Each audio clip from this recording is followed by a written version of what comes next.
the look of the show is, I think, very, I would call it very intentional.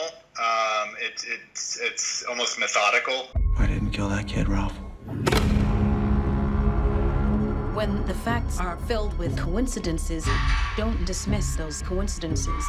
The camera only moves when motivated to.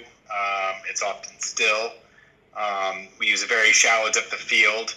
And we often isolate people in frames quite a bit. And I think that when telling this story of this unknown menace, these characters are really trying to find their way through this unknown world.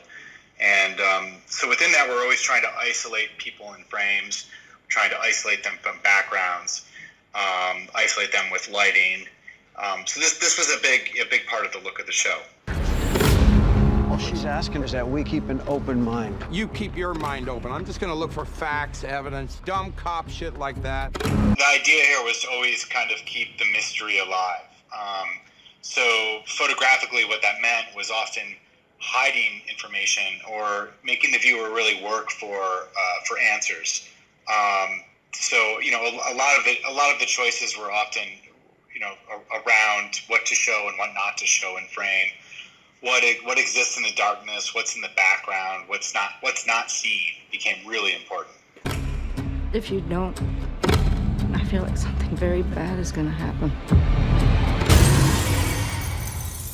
Sometimes when I'm working on adapted material, I avoid reading the book or whatever the material is that we adapted, because I like to work off the script and work with the director closely and really interpret that document how it should be.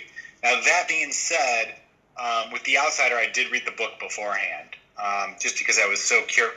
We still had scripts coming out as I came on board, so I really wanted to know, what happened and where everything was going. I'm as baffled by this conflicting evidence as you are. Did you kill my son, Terry? Look at me! Ben is just such an amazing actor, amazing talent, just always one of my favorites. He's just, no matter what he does, he's just magnetic to watch. And I thought Cynthia really complimented that very well. And, Mark Menchaca and Julianne, I mean, just such a great, Bill Camp, really it was such a pleasure to work with such a great ensemble cast of so many really talented actors.